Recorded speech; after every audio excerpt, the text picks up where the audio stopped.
మనం 13వ తారీఖు నాడు ఇది పబ్లిక్ చేసినాం.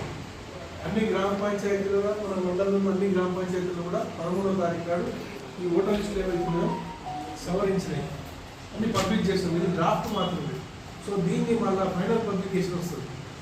సో దీంట్లో ఈ డ్రాఫ్ట్ పబ్లికేషన్లో మీరేమన్నా అబ్జెక్షన్స్ కానీ మీరు అన్నట్టు ఇప్పుడు ఒక వార్డు నుంచి ఒక కుటుంబంలో ఉన్న ఒక వ్యక్తిని వేరే వార్డులో ఉన్నారనుకోండి. సో ఆ వార్డు నుంచి వాటిని ఇవ్వడానికి ఆ ఎక్సర్సైజ్ అనేది చేసినాం మనం అన్ని. అందరికీ నమస్కారం అండి. సో మన రాష్ట్ర ప్రభుత్వం కలెక్టర్ గారి ఆదేశాల ప్రకారం మనం ఈ పబ్లికేషన్ ఆఫ్ ఎలక్ట్రోన్స్ మీద అండ్ మనం 13వ తారీఖు నాడు ఇది పబ్లిక్ చేసినాం. అన్ని గ్రామ పంచాయతీలుగా మన మండలంలో అన్ని గ్రామ పంచాయతీలు కూడా 13వ తారీఖు నాడు ఈ ఓటర్ లిస్టులు ఏవైతున్నాయో సవరించినాయి అన్ని పబ్లిక్ చేస్తాం. ఇది డ్రాఫ్ట్ మాత్రమే. సో దీన్ని మళ్ళీ ఫైనల్ పబ్లికేషన్ వస్తుంది. సో దీంట్లో ఈ డ్రాఫ్ట్ పబ్లికేషన్లో మీరేమన్నా అబ్జెక్షన్స్ కానీ మీరు అన్నట్టు ఇప్పుడు ఒక వార్డు నుంచి ఒక కుటుంబంలో ఉన్న ఒక వ్యక్తిని వేరే వార్డులో ఉన్నారనుకోండి.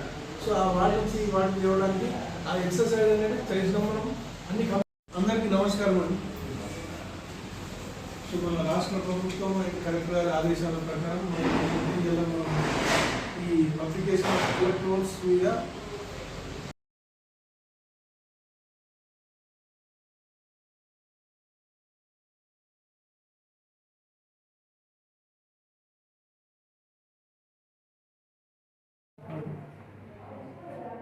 ఈ యొక్క స్టేట్ ఎలక్షన్ కమిషన్ యొక్క ఆదేశాల ప్రకారం ఈ యొక్క డ్రాఫ్ట్ పబ్లికేషన్ ఆఫ్ పోలింగ్ ఈ ఎలక్ట్రోల్స్ ఓటర్ లిస్ట్ అనేటి తేదీ 13/9/2024 నాడు పబ్లిష్ చేయడం జరిగింది. సో రేంజర్ మండలంలోని 17 గ్రామ పంచాయతీల్లో ఈ యొక్క పబ్లికేషన్ చేయడం జరిగింది ఓటర్ లిస్టులు. సో దాంట్లో ఆ ఓటర్ లిస్టులో ఏమైనా కానీ వాళ్ళకి ఆబ్జెక్షన్స్ ఉంటే ఆ యొక్క ఆబ్జెక్షన్స్ని 14/9 నుంచి 21/9/24 వరకు ఈ ఆబ్జెక్షన్స్ చేసుకునవచ్చు. సో ఎవరైనా ఏ వార్డు నుంచి అయినా కానీ ఈ పక్క వార్డులలో వాళ్ళ ఓటు వెళ్తే ఇంత వారికి ఉన్న వాళ్ళ కుటుంబంతో ఉన్న ఓటర్ లిస్టులో కలపడం జరుగుతుంది. సో అట్లా ఏమైనా పొరపాట్లు జరిగి ఉంటే వాళ్ళు ఆబ్జెక్షన్స్ ఒక అప్లికేషన్ పెట్టుకుంటే వాటిని సర్చ్ చేయగలుగుతాం.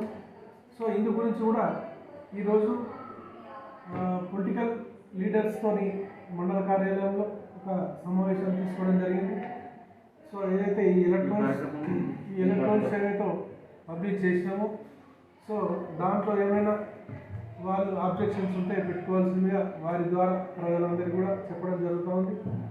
సో వాళ్ళందరి రిప్రజెంటేటివ్స్ ఎవరైతే ఉన్నారో పొలిటికల్ పార్టీస్తోని ఈరోజు మండల కార్యాలయంలో ఈ యొక్క